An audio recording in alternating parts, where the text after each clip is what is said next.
Halo adik-adik, apa kabar semuanya? Masih dengan Pak Daniel dalam video pembelajaran Daniel Amri Channel. Dalam video kali ini kakak akan membahas tentang sistem ekskresi. Sistem ekskresi adalah sistem organ yang berfungsi untuk mengeluarkan zat-zat sisa hasil metabolisme tubuh.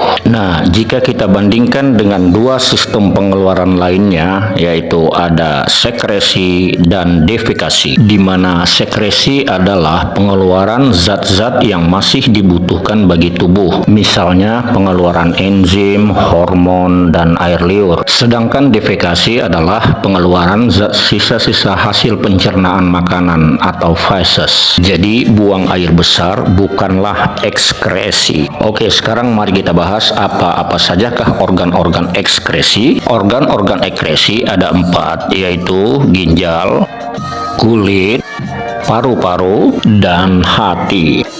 Oke, sekarang yuk kita bahas satu persatu organ-organnya. Yang pertama, ginjal. Kita memiliki sepasang ginjal yang terletak di rongga perut di bagian pinggang. Dan ginjal ini berfungsi untuk menyaring darah, menjaga tekanan osmosis darah, menjaga pH darah, dan menghasilkan urin. Ginjal memiliki bagian-bagian seperti korteks, kemudian medula atau sumsum ginjal, dan rongga pelvis renalis untuk mengumpulkan urin, lalu urin tersebut keluar melalui rongga yang disebut ureter. Di bagian korteks terdapat jutaan nefron atau unit penyaring yang akan menghasilkan urin. Nah, ini adalah bagian-bagian dari nefron ginjal. Nefron ginjal memiliki bagian seperti glomerulus, capsula Bowman, ada juga tubulus contortus proximal yang melengkung di lengkung Henle, dan ada juga tubulus contortus distal. Setelah itu, urin-urin yang terbentuk akan dikumpulkan di dalam tubulus pengumpul atau tubulus collectivus, untuk selanjutnya disalurkan ke ureter. Selanjutnya kita akan membahas tahapan pembentukan urin. Pembentukan urin ada 3 tahap. Yang pertama adalah filtrasi. Filtrasi adalah penyaringan dari protein dan sel-sel darah. Jadi protein dan sel darah tidak boleh keluar bersama urin. Proses ini terjadi di glomerulus dan menghasilkan urin.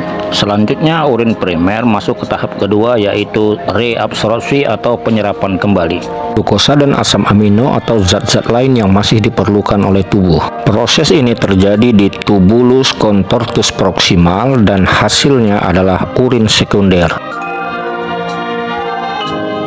Selanjutnya urin sekunder masuk ke tahap yang ketiga, yaitu augmentasi, yaitu pengeluaran zat yang sudah tidak dibutuhkan lagi oleh tubuh, seperti urea dari hati, kemudian ada amoniak, kreatin berlebih, garam-garam berlebih, vitamin berlebih, dan juga mengeluarkan racun. Proses ini terjadi di tubulus contortus distal dan menghasilkan urin jadi atau urin sesungguhnya. Nah, sekarang sebelum kita masuk pada alat ekskresi yang kedua, maka kerjakan review berikut ini. A. Tuliskan fungsi-fungsi ginjal. B. Tuliskan bagian-bagian nefron ginjal. C. Tuliskan tahapan-tahapan proses pembentukan urin. Selamat mengerjakan. Sekarang organ ekskresi yang kedua, yaitu adalah kulit. Kulit adalah bagian terluar dari tubuh kita yang memiliki 3 lapisan, yaitu epidermis, dermis, dan hipodermis. Epidermis adalah lapisan terluar dari kulit dan terbagi menjadi 2 lapisan, yaitu lapisan tanduk dan lapisan Malpighi. Lapisan tanduk adalah lapisan yang terluar sekali dan terdiri dari sel-sel mati yang selalu menggelupas. Sedangkan lapisan Malpighi adalah lapisan yang terletak di bawah lapisan tanduk, terdiri dari sel-sel yang membelah dan berpigmen. Berikutnya lapisan dermis. Pada lapisan ini terdapat kelenjar keringat yang berfungsi menghasilkan keringat, juga kelenjar minyak untuk untuk melembabkan rambut. Kemudian terdapat juga pembuluh darah yang berfungsi menghasilkan darah ke seluruh tubuh. Kemudian terdapat juga ujung-ujung saraf yang berfungsi untuk menerima rangsang seperti panas, rasa sakit, dan sebagainya. Pada bagian bawah kulit terdapat lapisan hipodermis atau subkutan. Di sini terdapat jaringan lemak atau adiposa yang berfungsi untuk menghangatkan tubuh dan juga untuk energi cadangan. Nah, selanjutnya kita masuk pada fungsi kulit dalam sistem ekskresi. Fungsi yang pertama adalah mengeluarkan keringat, karena keringat itu berisi garam-garam, urea, dan air yang berlebih. Selain mengeluarkan keringat, kulit juga berfungsi untuk menjaga suhu tubuh.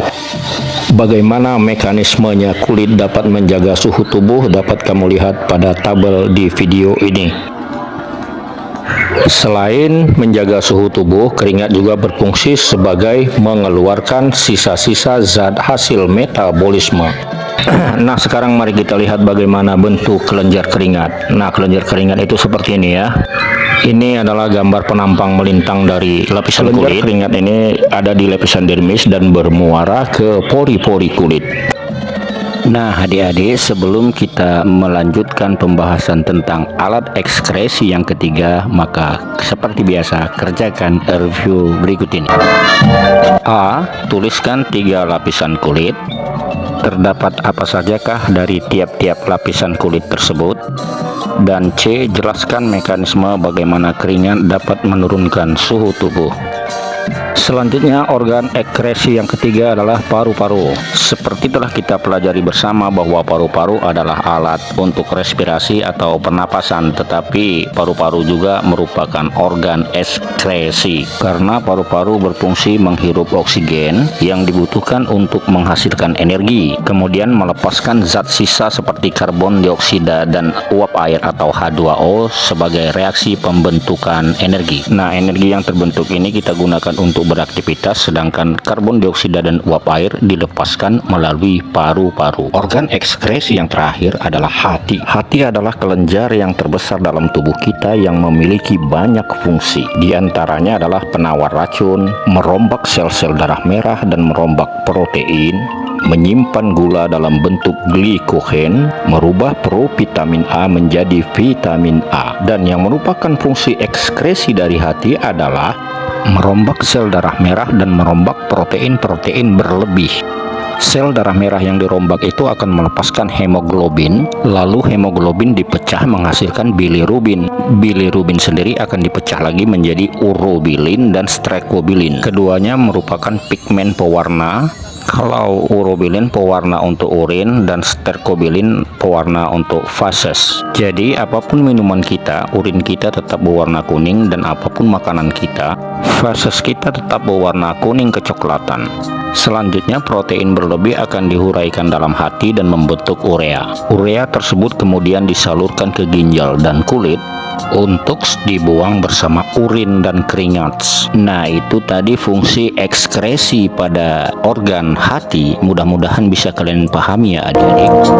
Dan sekarang selanjutnya kita bahas tentang gangguan dan penyakit pada sistem ekskresi. Apa saja itu? Ya, mari kita lihat.